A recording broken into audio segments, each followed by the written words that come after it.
Hello అబ్బాయిలు అమ్మాయిలు, ఈ రోజు మనం ఒక మంచి క్రైమ్ థ్రిల్లర్ మూవీ గురించి డిస్కస్ చేద్దాం. హీరో త్వరలోనే రిటైర్ అవ్వబోయే డిటెక్టివ్ అన్నమాట. ఇతనికి తన చిన్ననాటి ఫ్రెండ్ ఒక పని చెప్తాడు. తన వైఫ్ కి దయ్యం పట్టింది, అసలు ఈ లోకంలో ఉండట్లేదు, దాన్ని సాల్వ్ చేయ అంటాడు. దీనికి హీరో అతని వైఫ్ గురించి పూర్తిగా తెలుసుకొని ఆమెతోనే అఫేర్ పెట్టుకుంటాడు. తర్వాత ఏం జరిగింది, అసలు దయ్యం పట్టడం ఏంటి అనేది మనం చూద్దాం. వెర్టిగో మూవీ 1958 లో రిలీజ్ అయిన క్రైమ్ థ్రిల్లర్ మూవీ. ఈ మూవీకి IMDb రేటింగ్ వచ్చేసి 8.3 అవుట్ ఆఫ్ 10. ఇక ఫుల్ స్టోరీలోకి వెళ్లే ముందు నాదొక చిన్న రిక్వెస్ట్. నేను ఎంతో కష్టపడి మంచి మూవీస్ మీ ముందుకు తేయడానికి ట్రై చేస్తున్నాను. ఈ వీడియో గనక మీకు నచ్చినట్లయితే లైక్ చేయండి అండ్ వీడియోని మీ ఫ్రెండ్స్ కి షేర్ చేయండి. ఛానల్ ని సబ్స్క్రైబ్ చేసుకోండి అండ్ నోటిఫికేషన్స్ కోసం వీడియో కింద ఉన్న బెల్ ఐకాన్ ని క్లిక్ చేయండి. మేము ఏ వీడియో అప్లోడ్ చేసినా వెంటనే మీకు నోటిఫికేషన్ అందుతుంది. ఇక ఫుల్ స్టోరీలోకి వెళ్తే ఓపెనింగ్ సీన్ లో మనకు ఒక క్రిమినల్ ఏదో క్రైమ్ చేసి ఇల్లు పైకప్పుల మీద నుంచి పారిపోతుంటాడు. ఇతనిని ఒక పోలీసు ఇంకా మన హీరో జానీ చేస్తుంటారు. హీరో ఒక ఫేమస్ డిటెక్టివ్. క్రిమినల్ రయ్యమంటూ ఫాస్ట్ గా పరిగెత్తుతాడు కదా, కానీ హీరో ముసలోడు అయిపోయి ఉంటాడు. కాలు జారి కింద పడబోతాడు. అసలే అది హైట్ లో ఉంటది. ఇతన్ని సేవ్ చేయడానికి పోలీస్ ట్రై చేస్తుంటాడు. హీరోకి వెర్టిగో అనే వ్యాధి ఉంటది. ఆక్రోఫోబియా అంటే ఎత్తైన ప్రదేశాలంటే విపరీతమైన భయం ఉంటది. హీరో కళ్ళు ఇప్పుడు తిరుగుతాయి. ఇతన్ని సేవ్ చేయబోయిన పోలీసు కింద పడి చనిపోతాడు. ఇక ఈ దెబ్బతో హీరోకి డిటెక్టివ్ జాబ్ నుండి బ్రేక్ ఇస్తారు. హీరో ఈ జాబ్ కి సెట్ కాడని చెప్పి త్వరలోనే ఇతనికి రిటైర్మెంట్ ఇద్దామని చూస్తారు గవర్నమెంట్. హీరో ఇక తన ఎక్స్ వైఫ్ మిడ్జి ఇంటికి వెళ్లి జరిగిన ఇన్సిడెంట్ గురించి చెప్తాడు. స్టూల్ నెక్కి రోగాన్ని కంట్రోల్ చేయాలని చూస్తాడు, కానీ అది వీలు కాదు. మిడ్జి ఏమో ఇంకో షాకింగ్ ఇన్సిడెంట్ ని ఎక్స్పీరియన్స్ చేస్తే రోగం నయం అవుతుందని హీరోకి చెప్తుంది. ఈ మ్యాటర్ మిడ్జు తనకు తెలిసిన డాక్టర్ నుండి తెలుసుకొని ఉంటుంది. వీళ్ళిద్దరు విడిపోయి ఎన్నో ఇయర్స్ అయినా కూడా మిడ్జికి హీరో మీద ఉన్న ఫీలింగ్స్ పోవు. హీరో ఇక తన స్కూల్ ఓల్డ్ ఫ్రెండ్ అయిన ఎల్విన్ ని కలవాలని చెప్పి వెళ్ళిపోతాడు. కట్ చేస్తే హీరో ఇక తన ఫ్రెండ్ ని కలుస్తాడు. ఎల్విన్ ఇంతకు ముందు ఎయిర్ ఫోర్స్ లో పనిచేసిండు, కానీ తనకు పెళ్ళై వైఫ్ మెడిలిన్ కి ఫుల్ ఆస్తి ఉండటంతో ఇక్కడే సిటీలో సెటిల్ అవుతాడు. మెడిలిన్ చాలా రిచ్. వాళ్ళ తండ్రి చనిపోవడంతో బిజినెస్ మ్యాటర్స్ అన్ని ఇప్పుడు ఎల్వినే చూసుకుంటూ ఉంటాడు. అవన్నీ సరే కానీ నన్నెందుకు పిలిచినావు ఇప్పుడు అని హీరో క్వశ్చన్ చేస్తాడు. దానికి ఎల్విన్ అసలు నిజం చెప్తాడు. ఎల్విన్ వైఫ్ మెడిలిన్ ఒక 2-3 months నుండి వింతగా బిహేవ్ చేస్తుంది. ఎవరితో చక్కగా మాట్లాడకుండా డ్రెస్ ని వేసుకొని చర్చ్ కి ఇంకా శ్మశానానికి పార్క్ కి మ్యూజియం కి ఇలా వెళ్లి వస్తుంది. ఎల్విన్ ఒక రోజు డౌట్ వచ్చి ఫాలో అవుతాడు, కానీ అక్కడికి ఎందుకు వెళ్ళిందో మెడిలిన్ కే గుర్తులేదని చెప్తుంది. తను ఏ రోజు ఎక్కడికి ఏం చేయడానికి వెళ్తుందో తెలియదని చెప్తుందని ఎల్విన్ ఇప్పుడు హీరోకి చెప్తాడు. ఆమెకి ఒక సైకాలజికల్ ప్రాబ్లం ఉండొచ్చు, నువ్వు డాక్టర్ కి చూపి అని హీరో అంటే నో, ఆమెకి దయ్యం పట్టిందని ఎల్విన్ అంటాడు. ఎల్విన్ మాటలకి హీరో నవ్వుతాడు. ఈ మ్యాటర్ ని పోలీసులకు చెప్తే నా పరువు మొత్తం పోతది, సో రిటైర్ అవ్వబోతున్నా నువ్వే ఈ కేసు ని ప్రైవేట్ గా డీల్ చేయాలని ఎల్విన్ హీరోని రిక్వెస్ట్ చేస్తాడు. ఇక హీరో తన ఫ్రెండ్ రిక్వెస్ట్ ని కాదనలేక హీరోయిన్ ప్రాబ్లం ని సాల్వ్ చేయాలని కంకణం కట్టుకుంటాడు. కట్ చేస్తే హీరో నెక్స్ట్ రోజు నుండి హీరోయిన్ ని ఫాలో అవుతాడు. ఈమె కార్ వెనకాలే మనోడు కూడా కార్ ని పోనిస్తుంటాడు. మెడిలిన్ చాలా అందంగా ఉంటది. ఆమె అందానికి హీరో అట్రాక్ట్ అవుతాడు. మెడిలిన్ ముందు ఒక పాత భవనానికి వెళ్లి అక్కడున్న వెరైటీ బొకేని కొంటుంది. నిజానికి అక్కడ ఫ్లవర్ షాప్ ఒకటి ఉందని హీరోకి అసలు తెలీదు. తర్వాత ఆమె ఒక శ్మశానానికి వెళ్లి కార్లోటా అనే లేడీ సమాధి దగ్గర పూలని పెట్టి ప్రే చేస్తుంది. హీరో ఆ సమాధి ఎవరిదో కనుక్కోవడానికి డీటెయిల్స్ ని నోట్ చేసుకుంటాడు. కట్ చేస్తే మళ్ళీ హీరో మెడిలిన్ ని ఆర్ట్ గ్యాలరీ వరకు ఫాలో అవుతాడు. ఆ గ్యాలరీలో ఒక లేడీ ఫోటో ఉంటది. దాన్ని మెడిలిన్ చూస్తూ కూర్చుంటుంది. ఆ ఫోటో ఎవరిదని హీరో అక్కడి వర్కర్ ని అడుగుతాడు. దానికి అతను కొన్ని వేల సంవత్సరాల కింద చనిపోయిన కార్లోటా అనే లేడీదని చెప్తాడు. అసలు ఆ కార్లోటా ఎవరు, ఆమె గురించి మెడిలిన్ ఎందుకు ఇంత అతి చేస్తుంది, ఆమె గురించి ఎందుకు ఆలోచిస్తుందని హీరోకి ఇప్పుడు ఫుల్ డౌట్స్. తర్వాత మెడిలిన్ ఒక హోటల్ కి వెళ్తుంది. ఆ హోటల్లో ఒక రూమ్ లో ఆమె దిగుతుంది. వెంటనే హీరో వెళ్లి రిసెప్షన్ లో అడుగుతాడు, మెడిలిన్ ఆమె ఎవరు, రూమ్ లో ఉన్నది కార్లోటా అని చెప్పగానే హీరో షాక్ అవుతాడు. ఆమె వారానికి 2-3 సార్లు వచ్చి జస్ట్ అలా కూర్చొని వెళ్ళిపోతుంది. ఇక టైం కి రెంట్ ని పే చేస్తుంది కాబట్టి మేమేం ఆమె డిస్టర్బ్ చేయమని రిసెప్షనిస్ట్ అంటుంది. ఇప్పుడు ఆమె రూమ్ లో ఉంది, ఏం చేస్తుంది అనుకొని చూసిరా అని హీరో అంటే నో, ఆమె లేదని లేడీ అంటుంది. ఇప్పుడే ఆమె రూమ్ లో దిగడం నేను చూసినా అని హీరో చెప్పి వెళ్లి చూస్తాడు. కానీ నిజంగానే మెడిలిన్ రూమ్ లో ఉండదు. బయట కారు కూడా కనిపించదు. అదెలా సాధ్యం, నేను స్వయంగా చూసిన కదా మెడిలిన్ లోపలికి వెళ్ళడం అని హీరో తన మనసులో అనుకుంటాడు. ఓ మేబీ నా భ్రమనేమో అని హీరో మళ్ళీ ఇక వెళ్ళిపోతాడు. కట్ చేస్తే హీరో మళ్ళీ మిడ్జ్ వద్దకు వెళ్లి జరిగిన మ్యాటర్ మొత్తం చెప్తాడు. కార్లోటా లేడీ గురించి పూర్తి డీటెయిల్స్ ని చెప్పే పర్సన్ వద్దకు మిడ్జ్ ఇప్పుడు హీరోని తీసుకెళ్తుంది. జాన్ అనే చరిత్రకారుడు మెడిలిన్ రోజు చూసే కార్లోటా లేడీ గురించి ఇప్పుడు చెప్పడం స్టార్ట్ చేస్తాడు. కార్లోటా 1000 సంవత్సరాల కింద ఒక అనాథగా సిటీకి వచ్చింటది. ఆమెని ఒక రిచ్ కుర్రాడు లవ్ చేసి పెళ్లి చేసుకుంటూ బిడ్డ పుట్టగానే వాడు కార్లోటాని బయటికి గెంటేస్తాడు. బిడ్డని మాత్రం ఆ రిచ్ కుర్రాడే ఉంచుకుంటాడు. రోడ్డు మీద పడిన కార్లోటా సూసైడ్ చేసుకొని చనిపోయిందని జాన్ చెప్పి ఫ్లాష్ బ్యాక్ ని ముగిస్తాడు. ఇప్పుడు హీరో ఈ మ్యాటర్ ని తెలుసుకుని నేరుగా ఎల్విన్ వద్దకు వెళ్తాడు. ఏంది సామె, నీ పెళ్ళాం కార్లోటా వెంట పడింది, ఆమె రోజు ఆమె సమాధికే వెళ్తుందని అంటాడు. దానికి ఎల్విన్ అసలు నిజం చెప్తాడు. మెడిలిన్ బామ్మ వాళ్ళ బామ్మనే ఆ కార్లోటా, ఆమె రక్తం మాత్రమే ఈ మెడిలిన్ లో ఉంది. సో మెడిలిన్ ఆమెకి అట్రాక్ట్ అయిపోయింది. కార్లోటాకి జరిగిన అన్యాయానికి మెడిలిన్ మీద రివెంజ్ తీసుకోవాలనుకుంటుంది ఆమె. 2-3 సార్లు మెడిలిన్ సూసైడ్ కూడా చేసుకోవడానికి ట్రై చేసింది. ఆమె ఇప్పుడు నా పిల్లం కాదు కార్లోటా అని ఎల్విన్ ఇప్పుడు హీరోకి చెప్పి షాక్ ఇస్తాడు. ఇదే మూవీలోని మెయిన్ ట్విస్ట్. తర్వాత రోజు హీరో మళ్ళీ మెడిలిన్ ని ఫాలో అవుతాడు. ఆమె ఫోర్ట్ రోడ్ గుండా వెళ్లి సముద్రంలోకి దూకి సూసైడ్ చేసుకోవాలనుకుంటుంది. కానీ వెనుకాలే ఫాలో అవుతున్న హీరో వెంటనే అందులో దూకి మెడిలిన్ ని సేవ్ చేస్తాడు. కట్ చేస్తే మెడిలిన్ బట్టలని మార్చుకొని హీరో ఇంట్లోనే పడుకొని ఉంటది. హీరోనే ఆమెని డ్రై అప్ చేసి పడుకోబెడతాడు. నన్ను సేవ్ చేసినందుకు థ్యాంక్స్ అని మెడిలిన్ హీరోతో అంటుంది. అసలు నువ్వెవరు, అక్కడికి ఎందుకు వెళ్ళినావు, ఎందుకు దూకినావు అని హీరో కావాలని మెడిలిన్ ని అడుగుతాడు. దానికి ఆమె సగం సగం ఆన్సర్స్ ని ఇస్తుంది. నేను ఆ స్పాట్ కి ఎందుకు వెళ్ళినానో నాకే గుర్తులేదు, నేను షాపింగ్ కి పోయినట్టు చివరగా గుర్తుంది అంతే అని మెడిలిన్ హీరోతో అంటుంది. అప్పుడు హీరో మెడిలిన్ అందం ని చూసి ఇంకా ఎక్కువ ఇష్టపడతాడు ఆమెను. అప్పుడే హీరోకి ఒక కాల్ వస్తుంది. ఎల్విన్ కాల్ చేసి మెడిలిన్ ఎక్కడుందని అడుగుతాడు. వెంటనే హీరో ఉండి ఏం టెన్షన్ పడకు, ఇలా సముద్రంలో దూకితే నేనే సేవ్ చేసిన, ఆమె ఇప్పుడు నా ఇంట్లోనే ఉందని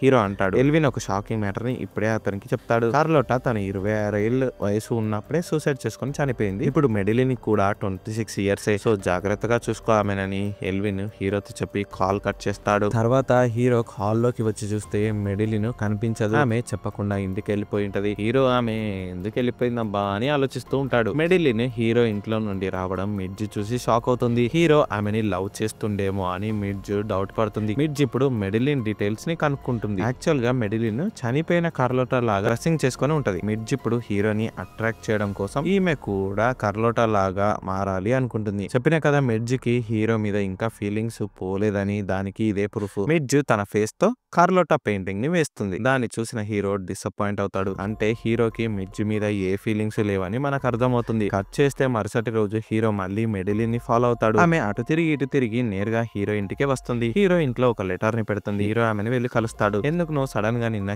ఇంటికి వెళ్ళిపోయినావు, ఏముంది లెటర్ లో అని హీరో చూస్తాడు. తను నిన్న సడన్ గా వెళ్ళిపోయినందుకు మెడిలిన్ లెటర్ లో సారీ అని రాస్తుంది. తర్వాత తను వెళ్ళిపోతుంటే హీరో ఆపి ఎక్కడికి వెళ్తున్నావు అని క్వశ్చన్ చేస్తాడు.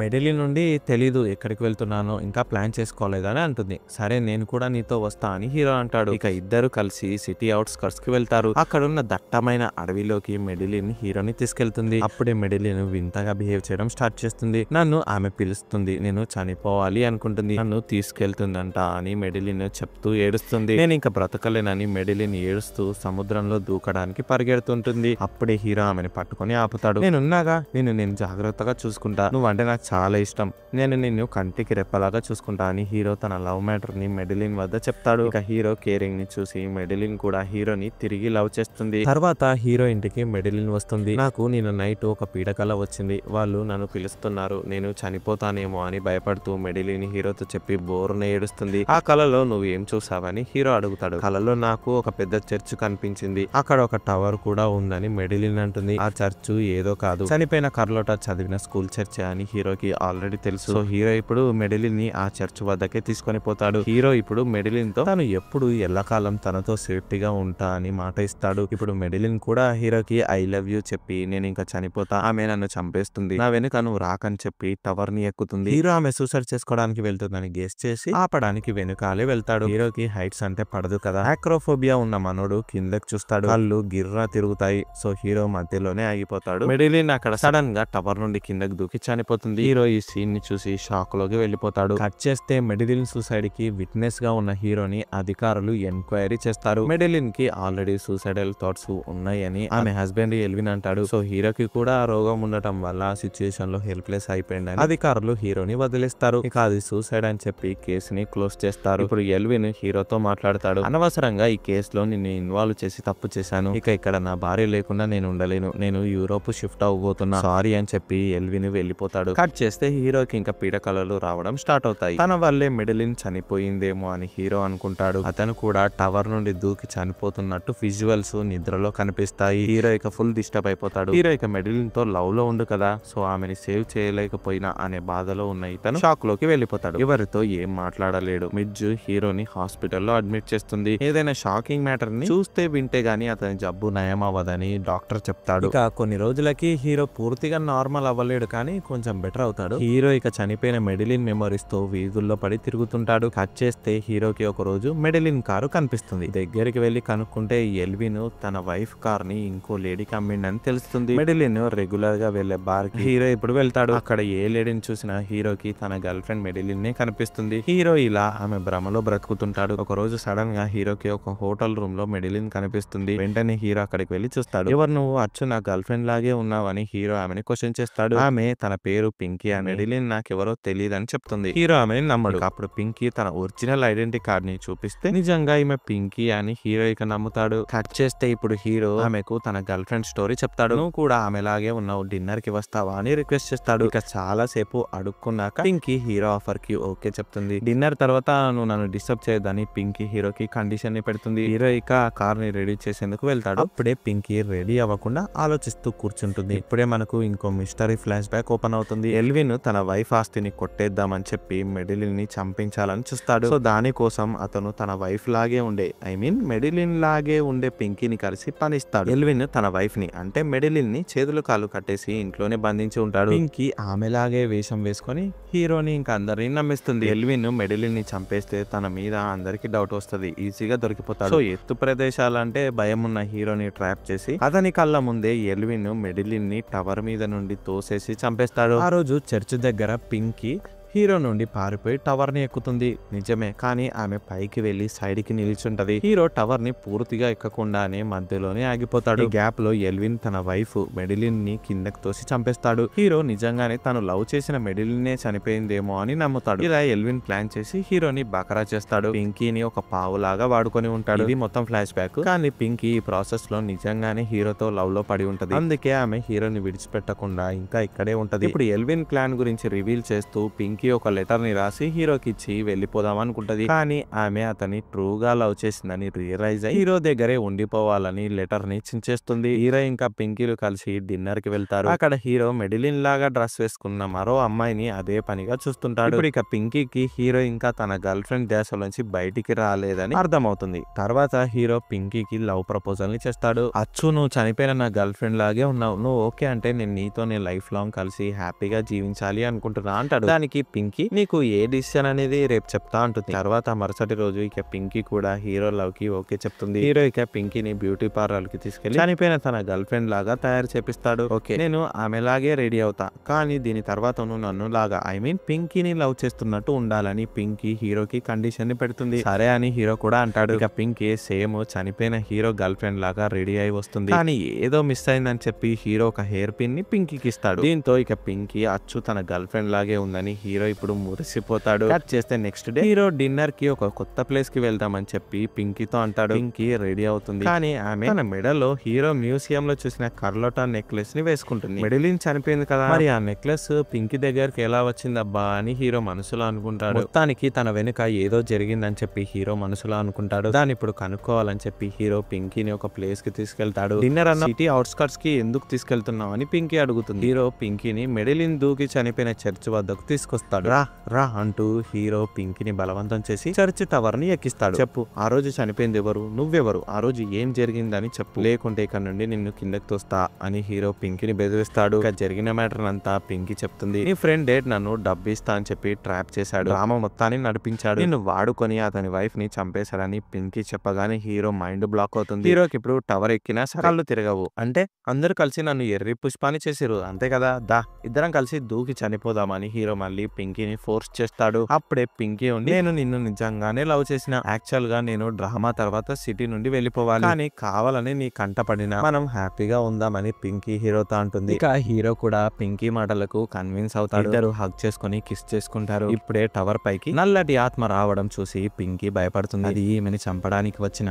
ఆత్మ అని టెన్షన్ పడి వెనుకకి అడుగేస్తుంది. కాలు జారి టవర్ మీద నుండి కింద పడుతుంది. యాక్చువల్ గా వచ్చింది ఆత్మ కాదు, చర్చ్ లో పనిచేసే సిస్టర్. ఆమెకి టవర్ మీద నుండి అర్పులు వినిపించడంతో ఏంటో చూద్దామని వచ్చుంటుంది. ఆమె నీడనే దయ్యం అనుకుని పింకీ పాపం చనిపోతుంది. హీరో పింకీ డెడ్ బాడీ పై నుండి చూస్తాడు. అయినా సరే అతనికి ఏమవదు. అంటే హీరోకి ఉండే ఆక్రోఫోబియా రోగం తగ్గిందని మనకు అర్థం అవుతుంది. ఆల్రెడీ డాక్టర్ చెప్పిండు కదా, ఏదైనా షాకింగ్ మ్యాటర్ ని ఎక్స్పీరియన్స్ చేస్తే రోగం తగ్గుతుందని. ఇక్కడే మూవీ ఎండ్ అవుతుంది. ఈ వీడియో కనుక మీకు నచ్చినట్టయితే వీడియోని లైక్ చేయండి, షేర్ చేయండి. ఛానల్ ని ఎవరైతే సబ్స్క్రైబ్ చేయలేదో సబ్స్క్రైబ్ చేయండి అండ్ మాకు సపోర్ట్ చేస్తూ ఉండండి. Thank you.